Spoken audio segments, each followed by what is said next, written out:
Kami persembahkan kepada Anda sekalian sesi tanya jawab calon ketua OSIS dan calon wakil ketua OSIS SMA Negeri 4 Pematang Siantar tahun 2020 tahun 2021. Saya, Christophen Gultom, akan membawakan sesi tanya jawab ini. Saya ucapkan selamat datang kepada calon ketua OSIS Daniel Parusip, calon wakil ketua OSIS Sultan Hasibuan.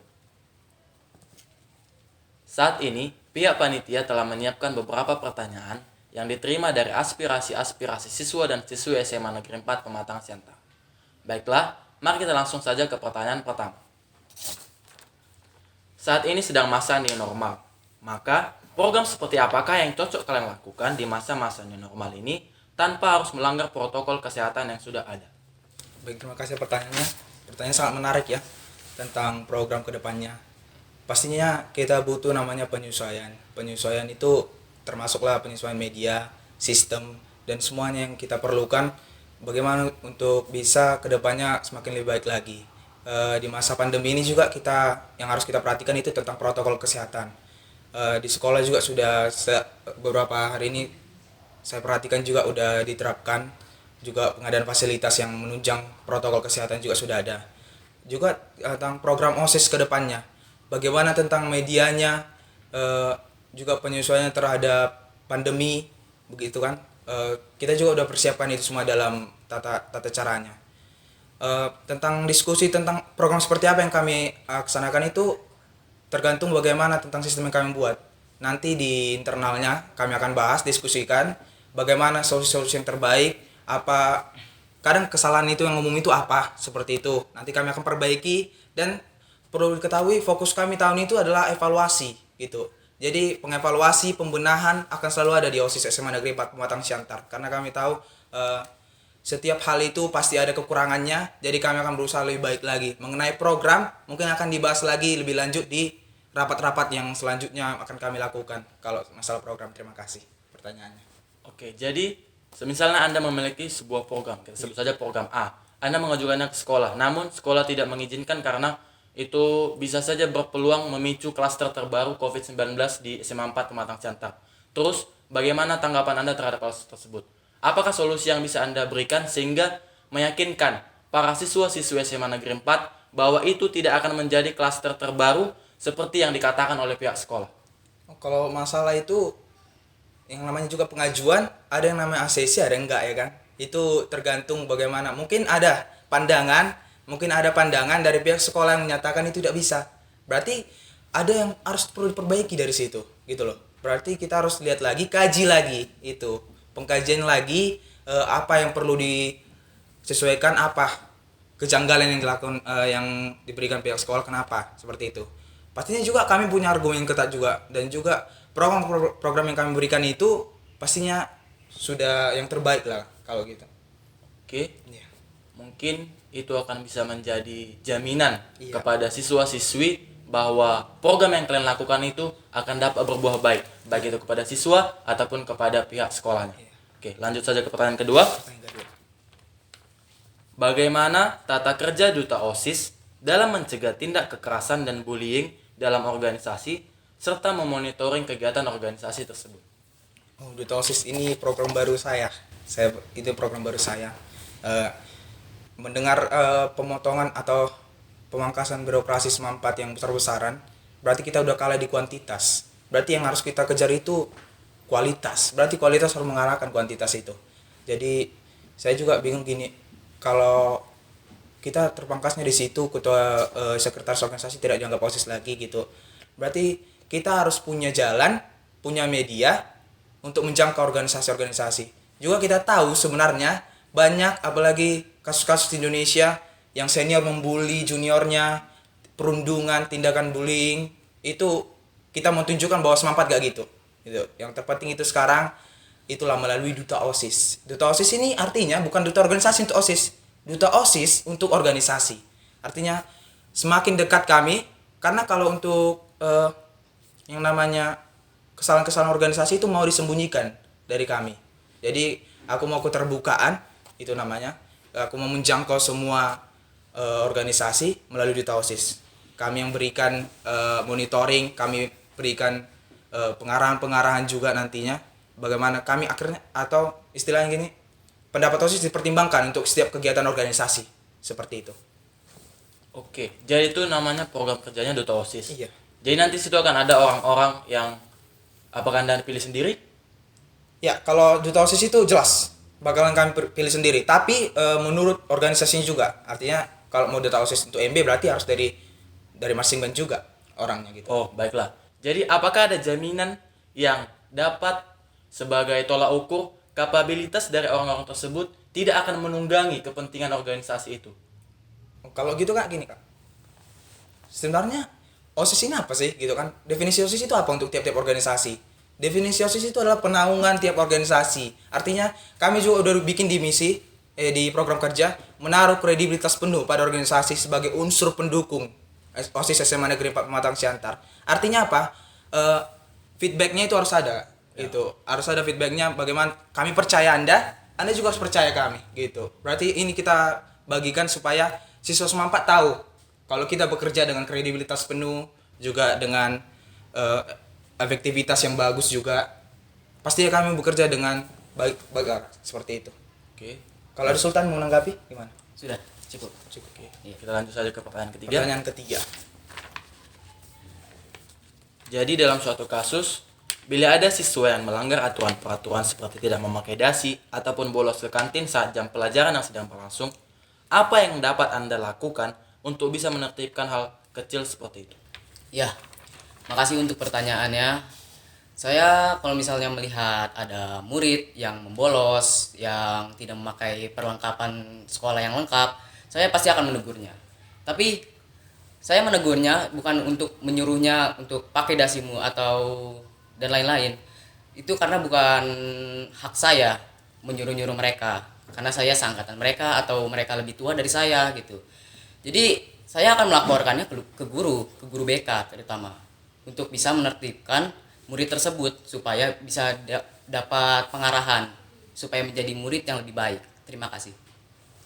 Untuk itu, apakah Anda memiliki niat seperti membuat sebuah kelompok tertentu yang akan menjadi pengawasnya, yang akan lebih berkoordinasi kepada pihak BK, yang akan lebih dekat kepada pihak BK? Apakah Anda memiliki pemikiran seperti itu? Oh iya, kita kan di sini berorganisasi juga harus ada namanya pembelajaran ya kan. Nah, kita juga harus bisa mengimplementasikan pelajaran yang kita ambil itu ke satu kebijakan-kebijakan kita. Itu ada itu di program kerja. Kalau kita lihat lagi, itu ada program kerja saya, Komsusplin namanya. Tapi bakalan saya ganti lagi namanya. Tapi tujuannya itu Komando Khusus Pendisiplinan itu di bawah naungan OSIS langsung. Itu memprioritaskan pemberantasan di bidang rokok, juga pendisiplinan seperti itu. Karena saya agak risih, saya kamar mandi ada orang merokok seperti itu. Saya agak risih seperti itu. Jadi artinya apa? Kadang juga kita harus perhatikan juga yang namanya itu keselamatan siswa. Terkadang ancaman juga ada begitu kalau kita mengkritik seseorang. Itu tadi seperti yang bilang Sultan, bukan hak kita untuk menyuruh seseorang. Mengingatkan boleh seperti itu.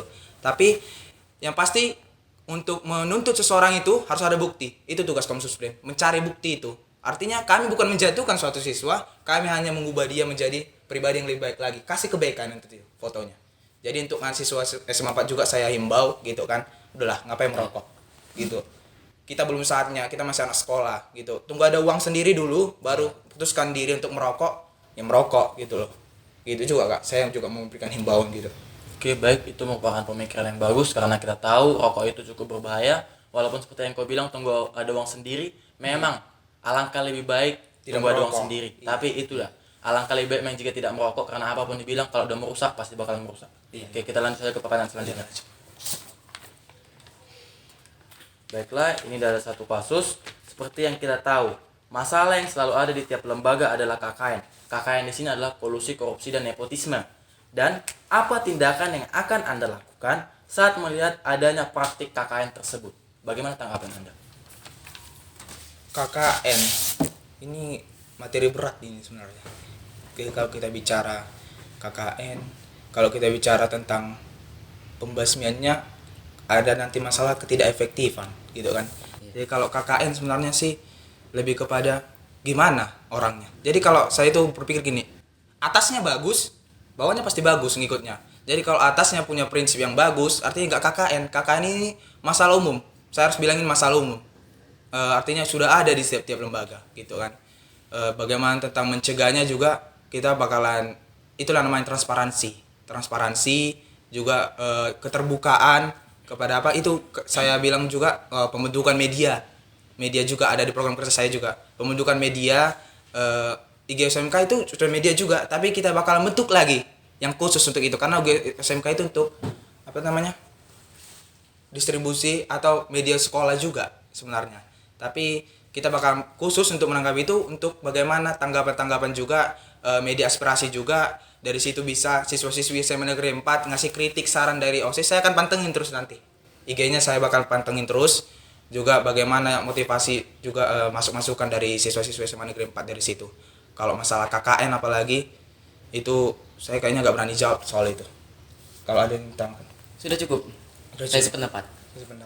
Ini sependapat terus sama saya gitu loh. Maju wakil pasangan ya kan. Iya. Oke. Harus cocok. Jadi misalnya dalam suatu kasus tertentu, Anda ingin melaksanakan sebuah program, Iya. Anda mengajukan programnya kepada pihak sekolah, dan ini pasti membutuhkan dana, ya kan? Iya. Kita bilang saja dananya sekian-sekian, dah. Anda tahu dananya itu bakalan lebih, tapi pada saat program itu selesai, dana itu Anda tidak tahu dana itu kemana. Terus bagaimana tanggapan Anda terhadap hal tersebut? Berarti ini masalah tentang pengolahan dana dan alokasi kan? Iya kan namanya juga KN, kan korupsi kan bisa ada juga. Tentang korupsi juga ya. Iya. Kalau soal ini kita di sekolah digalak-galakkan terus anti korupsi, generasi anti korupsi gitu ya kan. Berarti ketua OSIS juga anti korupsi. Itu kita kan udah bilang tentang bagaimana kita menjangkau. Saya nanti gak boleh itu laporan keuangan itu sedikit pun sama saya itu gak boleh. MPD gak boleh. Artinya apa-apa masuk saya tahu. Apa-apa masuk ada laporannya, tertulisnya gitu. Baru bisa. Gak boleh saya ambil ini ya gitu. Itulah awal mula dari korupsi. Itu pembibitan anak bangsa itu melalui SMA juga gitu. Dan sekarang itu yang paling penting kita lakukan adalah juga tentang diri kita juga, perbaikan dari benar diri kita juga, tanamkan bibit anti korupsi itu dalam jiwa kita. Artinya juga pemimpinnya juga tegas, ketegasan pemimpinnya juga mengarahkan anggota-anggotanya di bawah gitu. Tentang korupsi juga, tentang dana juga tadi Kak. Kalau dananya apa yang saya lihat itu yang seharusnya punya saya gitu, yang seharusnya punya saya, pengalokasinya kemana, bakalan saya distribusikan itu. Gak boleh tahan-tahan gitu. Apa yang seharusnya ke sini bakalan ke situ. Was necessary lah sebenarnya. Apa yang seharusnya kelakukan gitu. Oke. Ya, semoga hal itu dapat tercipta karena saat ini kita tahu negara kita memang galak-galaknya dengan korupsi. Walaupun KPK sudah berusaha dengan sangat kuat, tapi ya orang-orangnya juga tidak bisa diubah dan hal tersebut tetap terjadi dengan semakin marak, semakin membesar, bahkan jumlah uang yang korupsikan semakin lama semakin membesar. Oke, kita lanjut saja ke pertanyaan selanjutnya. Iya. Dalam pertanyaan ini mengenai Merdeka Belajar.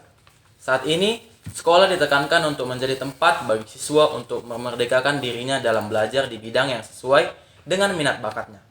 Apa tindakan yang akan Anda lakukan untuk mendukungnya terciptanya Merdeka Belajar tersebut di tengah-tengah sekolah ini? Ya, terima kasih pertanyaannya. Yang akan saya lakukan, saya akan lebih ke motivasi mereka. Saya akan mencari bakat mereka yang terpendam. Jadi dengan begitu, dengan saya tahu, saya bisa memberikan saran bagaimana supaya bisa meningkatkan bakatnya yang terpendam itu. Dengan bakat yang terpendam, dia bisa jadi murid yang lebih baik dengan prestasi belajar dan bisa membanggakan orang tua dan sekolah juga. Dengan begitu, dia akan sukses, ya, insya Allah sukses ke depannya. Ya, terima kasih. Saya boleh tambah Kak ya? Boleh. Oh ya, silakan. Jadi gini, maksudnya itu gini. Subjeknya sini tetap kami, tapi dia pakai saya tadi gak apa-apa. Iya. Subjeknya kami. Kami itu siapa? OSIS SMA Negeri 4 Pematang Siantar.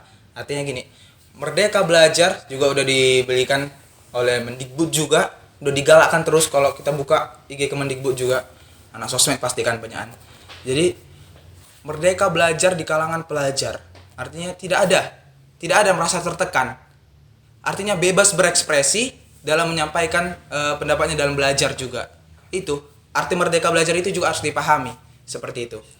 Juga tentang mencari bakat itu juga menampung, sebab itulah kan saya bilang juga di misi juga kak, gitu kan, jelas juga di misi menjadikan OSIS SMA Negeri 4 Pematang Siantar wadah aspirasi, bakat serta talenta siswa-siswi SMA Negeri 4 Pematang Siantar. Itu kak. Artinya gini, terkadang itu masalahnya bukan di OSISnya, di siswanya, Iya. gitu, malu, gitu. Jadi sekarang mau kami bilang bagus, gitu kan. Artinya tunjukkan dirimu siapa, kami siap menampung itu semua, Iya. gitu kak. Kami siap menyalurkannya, kami juga siap menyalurkan prestasi itu terhadap sekolah. Apa tanggapan sekolah? Mari kita tunggu, gitu kak. Seperti itu. Pastinya kami juga menjangkau. Pasti kalau soal masalah penjangkauan jangan diragukan. Kalau OSIS 4 gitu. Jadi semisalnya Yuk. dalam sebuah kelas pasti ada beberapa guru yang menginginkan siswanya untuk menjadi A. Tetapi siswa tersebut tidak ingin menjadi A seperti yang diinginkan gurunya. Karena dalam beberapa bidang mata pelajaran pasti ada tugas apa. Sementara si siswa lebih aktif di bidang non akademik.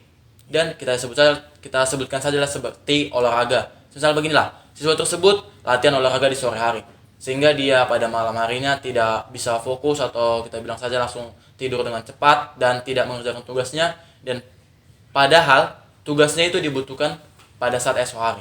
Jadi bagaimana menurut Anda mengenai hal tersebut? Apa solusi yang mungkin bisa Anda berikan agar siswa tersebut bisa menuju arah yang lebih baik? Memang sih itu masalahnya di sistem pendidikan juga. Iya. Sebenarnya masalahnya di sistem pendidikan juga, bagaimana kita dituntut. Sekarang ini kan kita SMA, sekolah menengah atas, dan prioritas utama itu akademik, gitu loh, ya kan. Juga guru juga menekankan kita harus rajin belajar, gitu, rajin belajar. Tapi kalau sekarang, kalau kita lihat juga, kembali kepada diri kita juga kak, gitu loh. Kalau kita mau tekunkan di bidang prestasi non akademik, udah ada jalurnya juga kan. Iya. Udah ada jalurnya juga, tapi juga tetap kita harus konsisten. Tiap tempat ada punya peraturannya sendiri, gitu loh. Kalau kita di SMA kita dituntut rajin belajar, kita nggak boleh marahin itu. Iya. Kita nggak boleh tuntut itu, kita nggak boleh salahkan guru yang mengatakan itu. Bukan berarti untuk menutup bakat si anak, bukan. Tapi memang itu yang harus ditekankan. Rajin belajar memang. Tapi biarlah, itulah makanya sekolah menyediakan ekstrakurikuler untuk itu, menampung hobi-hobi mereka tadi. Seperti itu, ada bidang olahraga, badminton, volley, semanpat, basket. Ya kan, semanpat itu full lah kalau soal ekstrakurikuler. Apalagi organisasinya, gitu kan. 8 organisasi di semanpat. Siapa yang sekolah kayak gitu ya kan? Juga kita ini punya apa namanya? Kebebasan juga. Kamu mau apa gitu? Boleh masuk organisasi. Masuk organisasi bukan termasuk masuk ekskul. Masuk organisasi boleh juga masuk ekskul. Artinya dilatih juga kita membagi waktu, gitu loh. Artinya juga berorganisasi bukan makin bodoh kita, tapi makin dilatih membagi waktunya kan. Gitu. Semangat hebat loh. Berarti dalam hal ini nantinya Anda sebagai pengurus organisasi siswa intrasekolah siap untuk memfasilitasi segala siswa apa yang diinginkan mengenai pengembangan minat bakatnya, selama itu tidak menentang dengan peraturan-peraturan yang telah diciptakan sekolah. Iya, itu. Oke, baiklah, kita lanjut saja ke pertanyaan terakhir. Pertanyaan terakhir. Ya, Anda di sini menjabat sebagai penerus generasi yang sebelumnya. Tahun-tahun sebelumnya juga ada kepengurusan OSIS. Lalu, apa yang menjadi kekurangan utama OSIS pada periode yang sebelumnya? Bagaimana tanggapan Anda? Kalau pertanyaan ini Sultan belum bisa jawab ya. Iya. Karena dia masih baru gitu. Saya sebagai udah bilang 1,5 tahun lah. Ya, menuju 1 tahun di Semanpat. Jujur, pertama kali masuk Semanpat itu saya udah menaruh ketertarikan kepada OSIS SMA Negeri 4. Artinya saya menaruh minat untuk apa sih OSIS ini? Gitu. Apa sih tugas wewenangnya? Apa sih yang bisa dilakukan untuk meningkatkan produktivitas siswa? Itu kan. Jadi kalau masalah kekurangan OSIS yang lama itu, kalau aku lihat koordinasi internalnya sih, gitu. Koordinasi internalnya. Jadi kadang gini, waktu pemilihan satu ketua OSIS, waktu ada event kita bisa lihat ada banyak kayaknya ketua OSIS karena punya kebijakannya masing-masing, gitu loh. Kadang kita bikin gini, yang A bilang gini, yang A bilang gini, jadi kurang koordinasi, tidak ada yang namanya kesatuan. Jadi itu juga yang bakal, itu mungkin juga ada masalah kuantitas juga itu kak. Ya, masalah kuantitas juga tentang banyak perbedaan pendapat, beda yang dibilang di technical meeting sama di lapangan, itu hal-hal yang wajar. Juga tentang apa namanya kurang koordinasi juga tentang pandangan konsepsi yang salah tentang senioritas itu sih sebenarnya. OSIS manfaat itu yang sebelumnya di era orang Kak Danis itu kurang menekankan yang namanya konsepsi yang benar tentang senioritas seperti itu. Kita senior mengayomi junior Iya. dalam lingkup norma-norma kesopanan juga seperti itu. Artinya bukan senior yang gila hormat gitu loh. Kadang ada senior yang seperti itu gitu. Dan tentang itu juga koordinasi juga. Itu aja sih. Tentang koordinasi antar pengurus OSIS dalam menjalankan program-program yang telah dibentuk. Beda atas, beda yang di bawah gitu loh. Gitu. Kita bingung kadang siapa ikut OSISnya gitu. Oke. Anda baru saja menyebutkan kekurangan kepemimpinan OSIS yang sebelumnya. Iya. Terus, apa jaminan yang bisa Anda berikan kepada siswa dan siswi bahwa Anda tidak akan melakukan hal yang sama? Oh, kalau itu udah saya bilang juga tentang apalagi saya bikin satu klaster itu tentang internal OSIS khusus. Implementasi program kerja yang satu klaster itu tentang internal OSIS. Karena memang ini perlu dibenahi nih, gitu loh. Kalau Pak Jokowi bilang kalau gak bagus menterinya ganti aja sih, gitu. Tapi kita kan berorganisasi, gitu. Jadi kita belum sampai pada tahap itu. Ya yang mau saya katakan gini, evaluasilah diri masing-masing, gitu. Kadang juga kuantitas sudah kurang berarti udah mudah saya menjangkaunya nanti. Saya akan jelaskan konsep struktural, lebih ke struktural. Kalian itu di mana? Bukan berarti antara bos dengan apa, bukan. Tapi tentang tahu batasan-batasan, tahu hak dan kewajibannya masing-masing. Seperti itu, sesuai porsinya, gitu loh. Jadi apa yang perlu dilakukan, apa yang nggak perlu dilakukan, apa yang tidak seharusnya dilakukan. Seperti itu. Beda lagi kalau yang namanya planning, gitu. Planning itu kalau nggak bisa ini, apa plan B-nya, apa plan C-nya, gitu. Tentang struktural bahkan diletakkan konsepnya seperti itu. Oke. Baiklah, kita sudah sampai kepada pertanyaan terakhir. Di sini saya akan memberikan kesempatan kepada pasangan calon untuk memberikan sepatah dua kata untuk meyakinkan kepada para siswa-siswi SMA Negeri 4 Pematang Siantar bahwa mereka berdua layak untuk memimpin organisasi siswa intrasekolah SMA Negeri 4 Pematang Siantar. Baiklah, kepada Daniel dan Sultan, saya persilakan. Terima kasih untuk kesempatan ini diberikan. Saya juga senang ada Q&A seperti ini. Tentunya kami bisa lebih dekat juga kepada siswa-siswa SMA Negeri 4 Pematang Siantar. Walaupun di masa pandemi seperti ini kami hanya bisa bertatap kamera seperti itu. Yang mau kami sampaikan seperti ini. Tentang bagaimana program kami sudah bisa dilihat, tentang bagaimana visi dan komitmen kami juga sudah bisa dilihat. Jadi tergantung juga itu pilihannya sama kalian juga, ya kan? Pilihannya sama kalian. Juga tentang penaruhan kepercayaan sih. Artinya kita harus percaya penuh sama siapa yang memimpin kita, gitu loh. Kadang untuk menjadi seorang pemimpin, saya percaya loh. Saya percaya semua siswa-siswi SMA Negeri 4 ini adalah seorang pemimpin. Makanya saya bilang leader of the leaders. Jadi saya pemimpin daripada pemimpin yang hebat gitu loh. Saya hanya mengarahkan mereka supaya menjadi pemimpin yang lebih hebat lagi. Itu gali aja potensi dalam diri sendiri. Dan kami dan Tan bakalan siap memimpin OSIS SMA Negeri 4 Pematang Siantar menuju lebih baik lagi. Seperti itu. Terima kasih kesempatan diberikan. Sekian dan terima kasih.